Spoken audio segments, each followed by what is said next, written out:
Assalamualaikum warahmatullahi wabarakatuh. Apa kabar sahabat Runi Education? Alhamdulillahirabbil alamin. Jumpa lagi di channel Runi Education, channel pendidikan dan kegiatan pembelajaran. Sahabat, kali ini kita masih belajar di tema 4 subtema 1 di pembelajaran yang ketiga. Namun sebelumnya, marilah kita berdoa terlebih dahulu.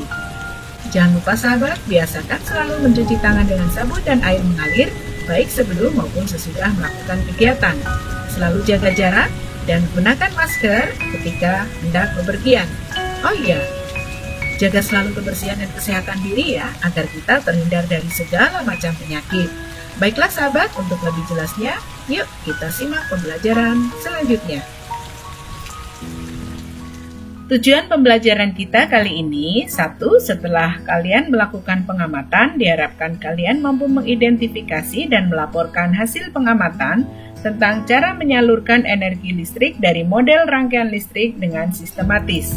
Kedua, setelah kalian membaca, kalian akan mampu menyebutkan dan menyajikan informasi penting dari teks eksplanasi yang dibaca dalam bentuk visual dengan sistematis.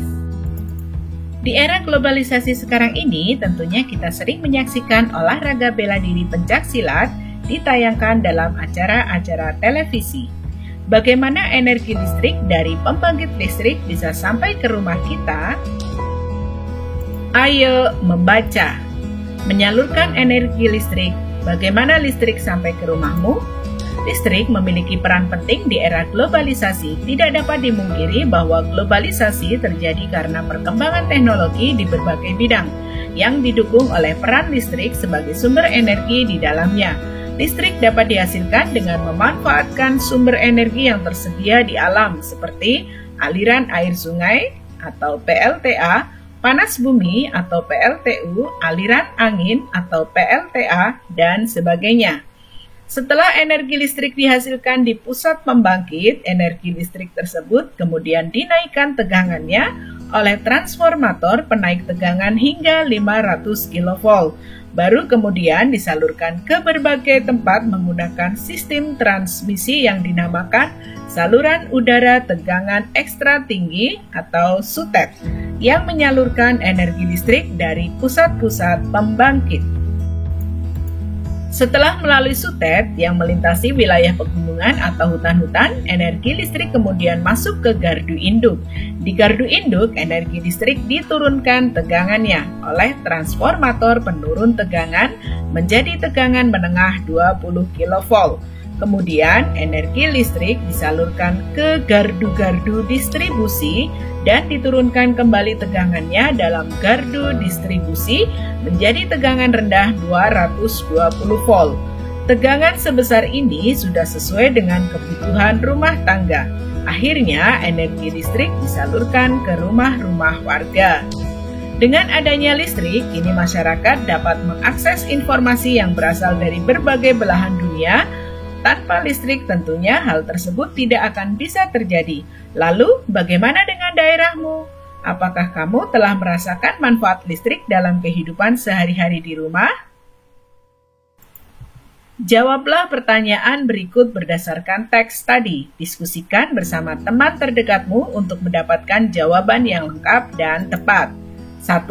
Apa saja jenis sumber daya alam yang bisa digunakan untuk membangkitkan energi listrik? 2. Apa fungsi SUTEP pada sistem transmisi energi listrik? 3. Mengapa energi listrik dari pusat pembangkit listrik perlu dinaikkan lalu diturunkan tegangannya sebelum disalurkan ke rumah-rumah? 4. Bagaimana sistem transmisi tersebut memiliki peran penting di era globalisasi sekarang ini? Jelaskan dengan teman-teman. Pada video kali ini saya akan coba menjelaskan bagaimana listrik bisa sampai ke rumah kita. Seperti yang kita ketahui bahwa keseharian kita tidak akan pernah terlepas dari yang namanya listrik. Mulai dari menonton TV, mencuci pakaian di mesin cuci, bermain game bersama kawan-kawan, atau hanya sekedar mencas handphone. Nah, pernah gak sih teman-teman iseng-iseng bertanya apa jadinya jika dunia tanpa listrik? Jika dunia tanpa listrik, maka semuanya akan sangat gelap sekali, terutama pada malam hari. Dan kita tidak akan pernah nikmati peralatan-peralatan elektronik yang ada di rumah kita. Karena energi listrik begitu penting bagi kehidupan, maka tidak ada salahnya jika kita mencari tahu dari mana asalnya listrik yang kita nikmati ini. Dan semuanya berawal dari pembangkit listrik yang mengubah energi lain menjadi energi listrik. Contohnya ada PLTA atau pembangkit listrik tenaga air yang mengubah energi air menjadi listrik.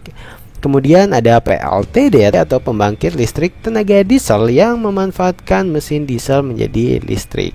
Lalu ada PLTU, pembangkit listrik tenaga uap yang mengubah energi uap menjadi listrik.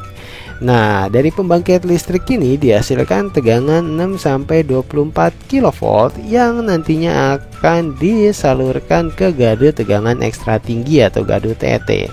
Di gardu ini terdapat trafo step up yang berfungsi untuk menaikkan tegangan menjadi 500 kV atau tegangan ekstra tinggi.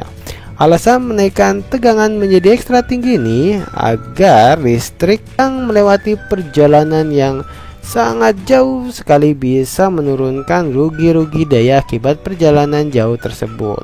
Dengan menaikkan tegangan listrik ini, maka arus menjadi turun dan juga nantinya kabel atau kawat penghantar pun menjadi lebih kecil sehingga bisa menjadi penghematan secara ekonomi.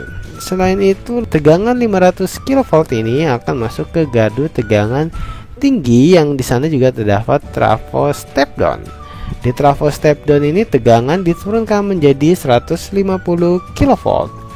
Alasan penurunan tegangan dikarenakan memang jarak sudah tidak terlalu jauh dan sudah banyak rumah-rumah penduduk sehingga memang tegangan perlu diturunkan agar menjadi lebih aman.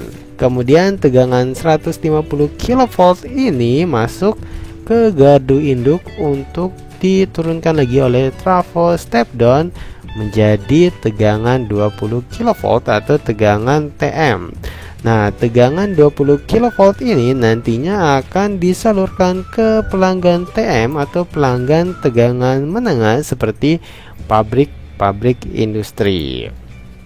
Selain disalurkan ke pelanggan TM, tegangan 20 kV ini nantinya juga akan masuk ke gardu distribusi yang biasanya berupa gardu tiang. Di sana terdapat trafo step down yang berfungsi untuk menurunkan tegangan menjadi 220 volt dan nantinya akan disalurkan ke rumah-rumah penduduk atau rumah kita salah satunya. Berdasarkan hasil diskusi, tuliskan informasi penting dalam setiap paragraf teks tersebut pada diagram berikut. Diagram teks eksplanasi. Untuk paragraf pertama berisi topik masalah dan paragraf kedua berisi penjelasan, sedangkan paragraf ketiga adalah kesimpulan dan pesan atau pendapat pribadi penulis. Kamu telah memahami proses menyalurkan energi listrik dengan sistem transmisinya. Komponen utama pada proses penyaluran energi listrik adalah sistem transmisi, sistem distribusi, serta transformator penaik dan penurun tegangan. Siapakah penemu sistem transmisi tersebut? Baca informasi singkat berikut untuk menambah wawasan ilmu pengetahuanmu. Nikola Tesla, seorang berkebangsaan Yugoslavia, adalah penemu sistem pembangkit dan transmisi listrik pada tahun 1895. Sejak kecil, Nikola memiliki rasa ingin tahu yang besar tentang berbagai hal. Ia sangat menyukai matematika dan fisika. Ia pernah bekerja sama dengan Thomas Alva Edison dan merancang 24 jenis dinamo. Setelah Michael Faraday menemukan energi listrik, Nikola mengembangkan penemuan tersebut dengan membangun pembangkit listrik tenaga air atau PLTA pertama di dunia. PLTA tersebut memanfaatkan air terjun Niagara di Amerika. Maka sejak saat itu listrik pun menerangi dunia hingga sekarang. Ia pernah bekerja sama dengan Thomas Alva Edison. Berkat penemuan Nikola Tesla, kini sebagian besar warga dunia bisa menikmati listrik.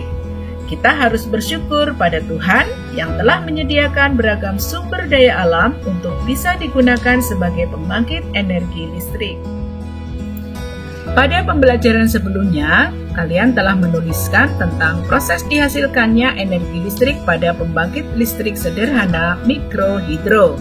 Sekarang coba tuliskan dengan runtut kelanjutan dari tulisanmu tersebut, yaitu tentang proses menyalurkan energi listrik yang telah dihasilkan oleh pembangkit listrik mikrohidro tersebut. Kamu dapat menambahkan gambar untuk memperjelas tulisanmu. Isi tulisanmu adalah tentang proses menyalurkan energi listrik dari pembangkit mikrohidro hingga sampai ke rumah-rumah warga di lingkungan tempat tinggalmu. Perhatikan penggunaan kosakata baku dan kalimat efektif pada tulisanmu. Setelah itu, serahkan tulisanmu kepada Bapak Ibu Guru di sekolah masing-masing. Ayo renungkan. Sebutkan 3 hal yang kamu pelajari hari ini. Apa yang sudah kamu pahami dengan baik? Apa manfaat yang kamu peroleh dari pembelajaran hari ini? Nilai-nilai apa yang dapat kamu terapkan dalam kehidupan sehari-hari? Kerjasama dengan orang tua. Cari tahu dari orang tuamu tentang seni bela diri pencaksilat yang mereka ketahui. Hai, bagaimana sahabat untuk pembelajarannya kali ini? Semoga menyenangkan ya dan kalian lebih mudah untuk memahaminya. Namun, apabila kalian masih mengalami kesulitan, tanyakanlah kepada Bapak dan Ibu Guru di sekolah masing-masing.